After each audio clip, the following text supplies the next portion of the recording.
Patties কাণ্ডে গ্রেফতার হুগলি যুবক, পাশে দাঁড়ালো বিজেপি। ধর্মের নামে বিষ ছড়া এরা, বলল তৃণমূল।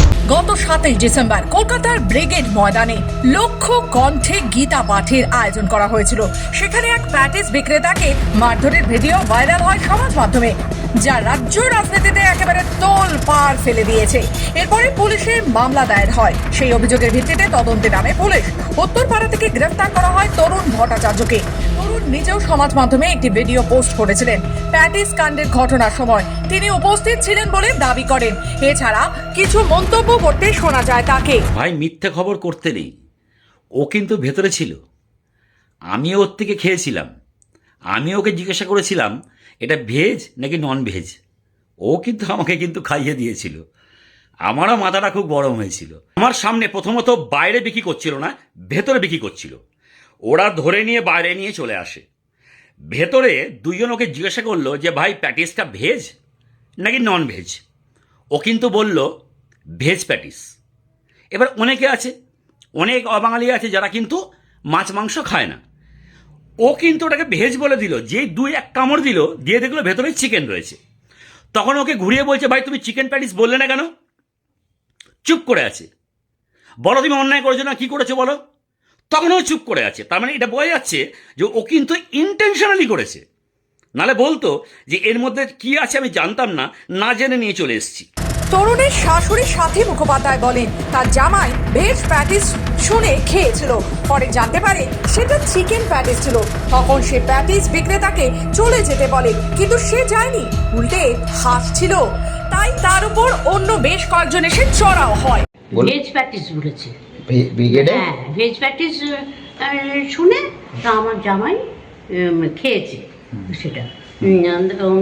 খেতে খেতে গিয়ে বলছে চিকেন, দেখছি ওটা চিকেন প্যাটিস। বলছে তুমি ভেজ প্যাটিস বলে চিকেন প্যাটিস দিলে কেন? তখন বলেছে যে হাসছে, চুপ করে আছে। বলছে না আমি নিজে হাতে তৈরি করেছি। বলছে আমি খেয়ে দেখলাম চিকেন প্যাটিস, তুমি ভেজ প্যাটিস বললে। হাসছে। না, বলছে যে আমার জামাই বলেছে যে এই বেলা তুই চলে যা, সব জিনিসপত্র নিয়ে চলে যা, আরো অন্য কেউ এলে কিন্তু খুব গন্ডগোল হবে। উত্তরপাড়ার সহ তৃণমূল সভাপতি ইন্দ্রজিৎ ঘোষ বলেন বিজেপি ধর্মের নামে বিষ ছড়াচ্ছে, মানুষের মধ্যে বিভাজন সৃষ্টি করে। এর আগে উত্তরপ্রদেশ সহ বিভিন্ন জায়গায় এই ধরনের ঘটনাও ঘটিয়েছে। পুলিশ আইনানুগ ব্যবস্থা নিয়েছে। উত্তরপাড়া থেকে গ্রেপ্তার হয়েছে আপনার মুখে আমি শুনলাম।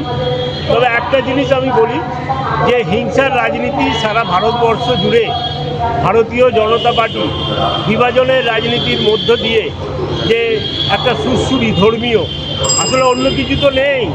আমরা এর আগে উত্তরপ্রদেশে দেখেছি 8 লাখ বলে একটা সংখ্যালঘু পরিবারের ছেলে, সে নাকি তার বাড়ির ফ্রিজে গোমাংস রেখেছে। এই কথা বলে তাকে উত্তরপ্রদেশে পিটিয়ে মারা হয়।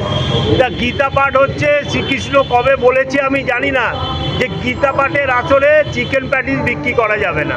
তা এখানে বহু চিকেন প্যাটিসওয়ালা আছে যারা শীতকালে ময়দানে চিকেন প্যাটিস বিক্রি করে। যারা ওখানে শীতকালে ঘুরতে যায়, বেড়াতে যায়, তারা সেই প্যাটিস খান এবং যারা বিক্রি করে তাদের রুটি রোজগারও হয়। বিজেপি শ্রীরামপুর সাংগঠনিক জেলা সদস্য পঙ্কজ রায় বলেন বিজেপি বলে কোনো কথা নয়, একজন সনাতনীর ওপর অত্যাচার হলে পাশে দাঁড়াবো, সেই মতো তরুণের পরিবারের পাশে আছি। এদিন তরুণের পরিবারের সঙ্গে দেখা করে পাশে থাকার আশ্বাস দেন বিজেপি নেতা। পরিবারের সাথে দেখা করতে এসেছি। দেখুন, একটা সনাতনী খাওয়ার স্বাধীনতা নিয়ে, বিক্রি স্বাধীনতা নিয়ে পুলিশ যে কাউকে হেনস্থা করে অ্যারেস্ট করে নিচ্ছে। হয়তো উনি কোনো একটা পোস্ট করেছেন শুনছি, সে ভিত্তিতে অ্যারেস্ট করেছে। এখানে একটা সিটিং কাউন্সিলর প্রধানমন্ত্রীকে মারবে এখানে পশ্চিমবাংলা ঢুকলে, সে ভিত্তিতে কমপ্লেন হলো। আজ পর্যন্ত পুলিশ একটা ইনকোয়ারিও করলো না। আর একটা সনাতনী হয়ে একটা যদি কোনো পোস্ট কেউ করে থাকে স্বাধীনতা, আমরা সনাতনী একটা হিন্দু হয়ে গীতা পাঠের যতন যেখানে হচ্ছে লক্ষ্যকণ্ঠে গীতা পাঠ, ওখানে ননভেজ বিক্রি করছে, সেটা যদি প্রতিবাদ কেউ করে তার জন্য পুলিশ অ্যারেস্ট করে, তাহলে এর থেকে বেশি লজ্জাজনক আর কিছু নেই। ভিডিওতে তো দেখা যাচ্ছে উনি উপস্থিত ছিলেন, এমনটাই তো অভিযোগ উঠছে, কি বলবেন? দেখুন, উনি ছিলেন, উনি একটা প্রতিবাদ করেছেন যে ভাই ননভেজ কেন বিক্রি করছো, এখানে অনেক আছে, ওখানে অনেক সাধু সন্তরা ছিল যারা কি ননভেজ খায় না। এটার জন্য যদি কেউ প্রতিবাদ করে, সেটাতে তো কোনো মানে করার জায়গা নেই। প্যাটিস কাণ্ডে গ্রেফতারি ঘিরে রাজনৈতিক চাপানোতর বহাল হুগলির উত্তর পাড়া জুড়ে। হুগলি থেকে প্রীতম সাধুকার রিপোর্ট, খবর বাংলা।